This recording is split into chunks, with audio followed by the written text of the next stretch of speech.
Welcome to the video. In this video we're going to talk about how you can set up the basic model types on your Taranis QX7 radio. Now we already have a big series for the Taranis radio that talks about how you need to think about the OpenTX operating system that's on this radio and others that we have here, because it is a little bit complicated at first, but once you've got a couple of those tips and tricks under your belt, then you'll be away. And we actually have another series on the channel as well called the OpenTX Mix School, where we talk about some of the really funky things that you can do, and a lot of the information in there is from subscribers who are asking how to do specific things. Now, the reason we're having to do this video for this radio is this radio at the moment, as we talked about when we looked at it in the very first video, is missing one of the cool bits that's on the official OpenTX release. Now, OpenTX 2.1 is on this radio here, and one of the cool things you do, if we go and we create a new model, you can see we have lots of models on here. If we press and hold the enter button to create a model, then what it does is it starts something called a Lua script, and this script or wizard allows me to define what kind of model I'm after, and then it sets everything up automatically. Now this unfortunately isn't available on the QX7. I'm hoping that by the time OpenTX 2.2 becomes an official release and we can flash this radio with that latest and greatest release, that kind of functionality, that wizard, will be here. But while we're waiting for it, I'm going to show you how to set up a standard plane model, a model for a quadcopter. We're going to set up a quick model for something like a wing, and we're also going to set up a quick model type for something like a V-tailed plane as well. Once you're able to create those kind of models, then that series where we went through everything is going to become an awful lot easier. So I need to give a shout out to people like Route 66 Flyer. I've had a number of requests. Route 66 was just the last gentleman who got in touch and just went, help! So I'll make this video, although it's probably going to be obsolete in 6 to 8 weeks anyway, when OpenTX 2.2 finally comes out and we can flash it to this radio, and hopefully it'll have a wizard. Hopefully this will help those of you that have just bought the radio who are sat there and wondering, how the heck do I get started? So without any further ado, let me zoom in a little bit and let's start showing you how to set these basic model types up so you can use the other series on the channel to get going. So now we're a little closer up, let's go through some of the basics. So let me turn my radio on. Welcome to OpenTX. And what we'll do is, first of all, we'll set up a very basic model type. Now the navigation in this radio is very similar to the other Taranis that we've already looked at. To go into the menus themselves, you just press the menu button, and then it will show you all of the models that are available that you have in your memory. Now at the moment we've only got the model that came pre-supplied. I've just renamed it Test Bench because we've been goofing around with things like receivers. But if we want to create a new model, we can just highlight any available slot, press and hold the enter key, and then it'll ask us to create a model. Now normally on the other radio this is where it gave us loads of options and set everything up, but unfortunately by default at the moment on the radio as it's supplied with a pre-release version of OpenTX 2.2, it just does that. Now that's not a disaster. If we press page, we can see all of the settings for this model and we can go and change everything. Just press exit. So now it's created the model. Obviously it's called it model 02. We can change that in a second. We can see all the controls moving. So we can see that channel 4 is the rudder. We can see the throttle is channel 1. That's what all these little bars are. We can see the aileron is moving as well, and the elevator is too. Fantastic. So if we just look at how it's doing that, let me press the menu button again, and then we're going to page through. Let's change the name of this to be something that's a little bit more useful. We'll call this plane. So you just press the enter key once, use the rotary control to select the letters that you want. JKLM and OPQ, oops, gone past it. And then if you want uppercase, you long press enter and it will change the case. So let me quickly do this.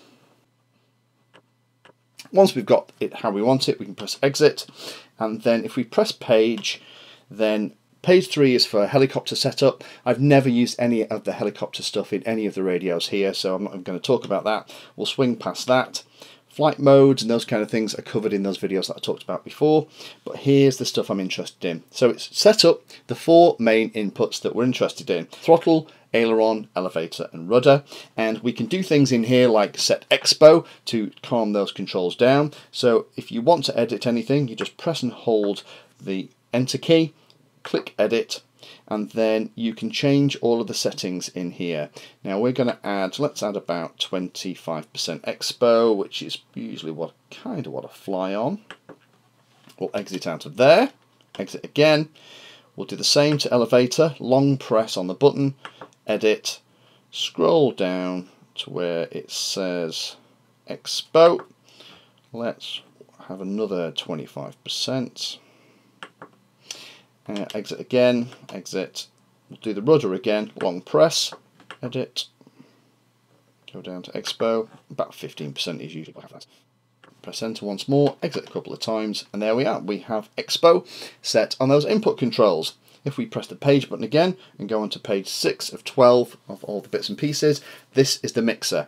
Now the mixer is the part of the radio that takes those inputs and how we all want them to work and connects them to the channels on the receiver. Now in a PWM receiver, something like a plane, this means we're going to plug our ESC into the PWM1 output for the throttle. Our aileron cable is going to go into channel 2 on the receiver. Channel 3 is going to be where we're going to plug our elevator, and rudder is going to go into output 4.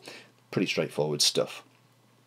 So to set a default plane is pretty straightforward. Next thing we're going to do then is, let me just exit out of here. We're going to press menu again to get our list. Let's edit this plane so that we can use it for something like a quadcopter. So to create a multi-rotor model is very straightforward. It's very similar. We could actually create one from scratch using the same method, or we can copy one that's already there. I'm going to copy it because I've already shown you how to create one from scratch. So we're going to highlight the one that we want to copy, going to press and hold enter, select copy model, and then highlight the area where we want it to be. Let's put it in 3, and then we're going to edit that one. Now at the moment the little asterisk is showing us that we're using model memory 2, which is that plane. So we're going to press and hold enter again and select that model. Now don't worry about the failsafe warning. That's just because we haven't bound it to a receiver and set how we want the failsafe condition handled. So now we've got that set, let's press page. Let's change this name to something like quad.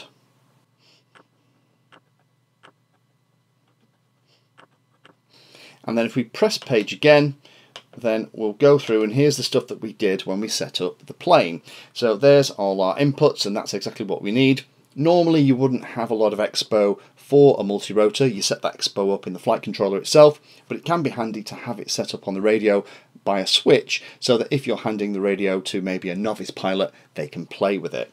So we need to add 2 more controls. We need to add an input or a switch that's going to control the flight modes, and also one that's going to arm the flight controller too. So we're going to add one. So we just highlight one of the inputs that isn't selected, press and hold enter. Then we're going to call the input name something that we'll remember. So I'm going to call it mod for mode, or MDE, and that will help me remember. Then we're going to select the source. Hitting enter makes that flash. I'm just going to flick the switch that I'm interested in. We'll put it on SA. Then we'll exit out of there. So there's our mode input. So now if we page again, let's add that to the outputs. Channel 5 currently is empty, so we'll highlight channel 5, press enter, and we'll call this mode. And it's automatically picked up the last input that I created, so that's easy. So then we'll come out of that. So there's our flight mode. And then to go back in the menu, you long press page, that takes you back up. So we're on 6 of 12 at the moment. We press it, we go back up to 5 of 12. Let's add an arming switch. So again, we're going to highlight an empty spot, press enter. We're going to call the input something like arm. Let's highlight the switch we want to use, which is going to be switch D. Hit enter again, and let's exit out of there. So now we have an arming switch. We'll press page again to go to the outputs. Let's just add that in here. Let's call it arm again, because then I can just keep track of everything and we know exactly how it's all working. Now you could actually connect the switch or the source directly to the input control itself. But I wouldn't, and that's because when you start to play and get into more advanced settings, you'll realise that doing it that way can sometimes get you into a bit of a pickle. I've had a number of people that I've given support to where part of the reason they've got into that problem is because they aren't doing it in this way, and there's a very good reason why the radio sets that up that way by default, and all we're doing is we're just carrying on that best practice. So now we have our outputs. If we exit all the way out of there, then now as I flick the mode switch, you can see channel 5 moving to 3 positions: middle position high, middle position low, and if I flick the arming switch, you can also see that moving as well. So now we can go onto our flight controller and we can set all of those pieces up. So the next thing we'll set up then is a flying wing. So let's go back into the menu, and what we'll do is we'll select an empty spot. We'll just make a new model again, press and hold enter, create model. There it is. We're going to press page. We'll call the model name something like wing.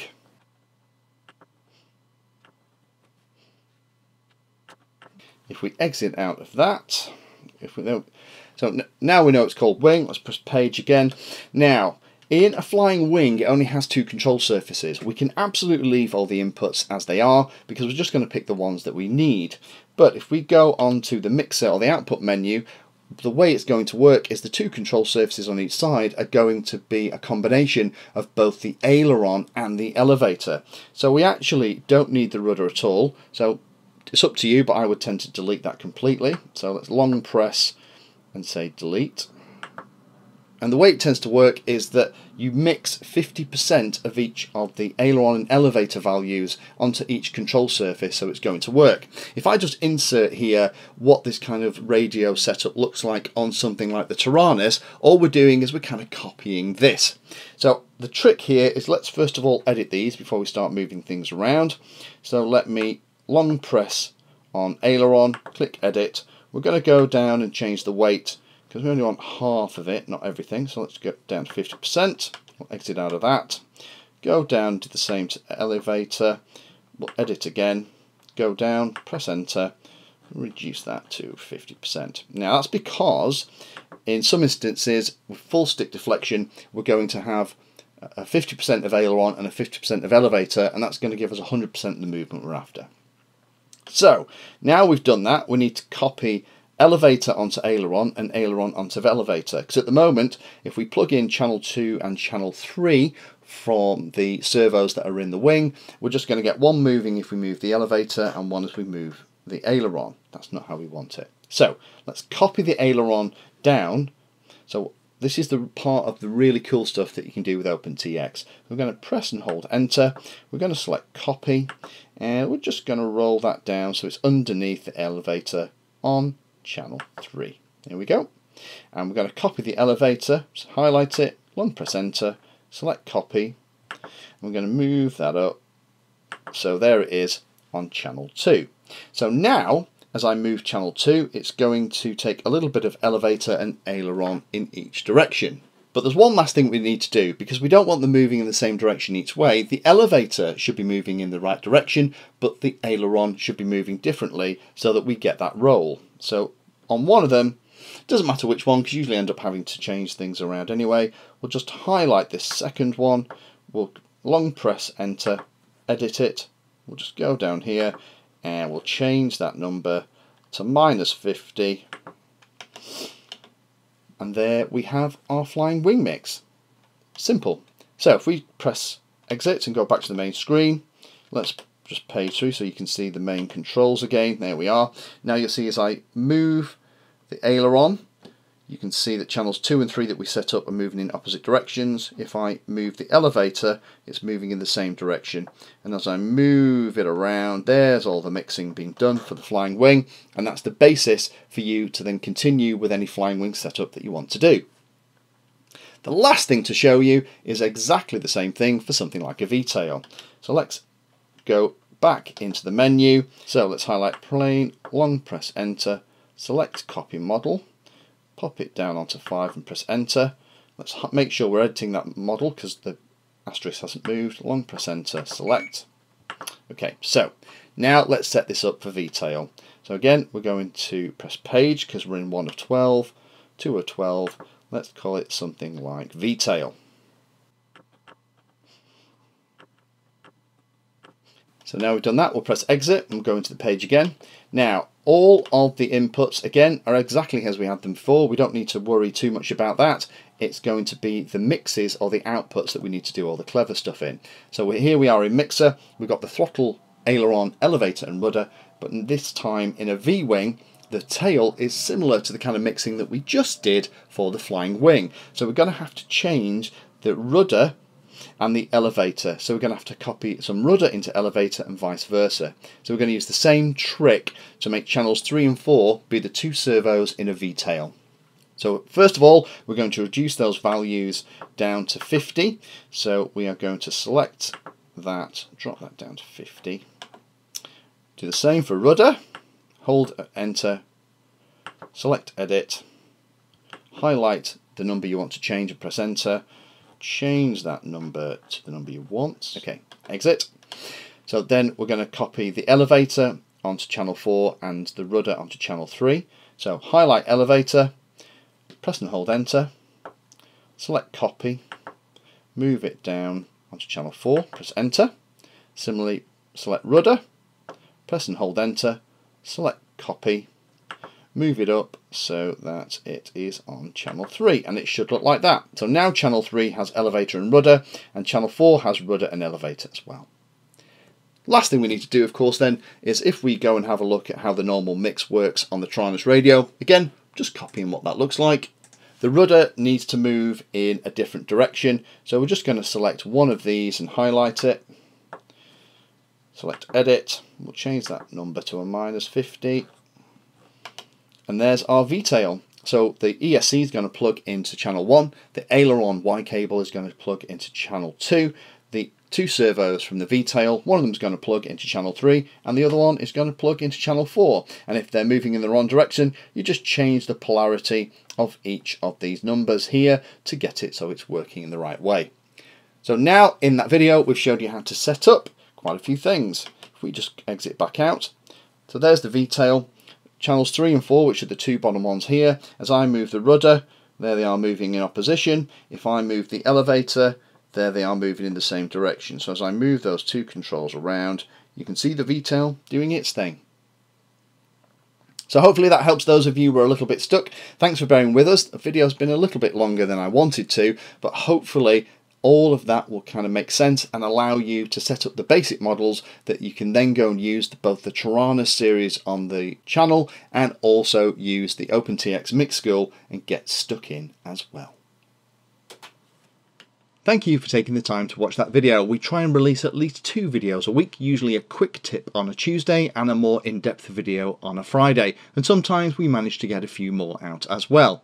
If you're interested in radio control, then the playlists are useful to have a look at. Anything that's called Introduction To is an organised set of videos that teach you from first principles about the subject that you're interested in. But we also have information about the majority of popular open source flight controllers, how to build quadcopters, fixed wing models, reviews, setups, unboxing, all kinds of things in here as well. So if you haven't already had a look at the playlist, then I'd recommend going and have a look through here to see if there's anything that takes your fancy. Finally, we do also provide updates through things like Twitter, Instagram, and also post all of our 3D designs on Thingiverse as well. So if you like what we're doing here on YouTube, have a look at those things and subscribe to us there, and you'll find out what we're up to in advance of the videos coming out here on the channel.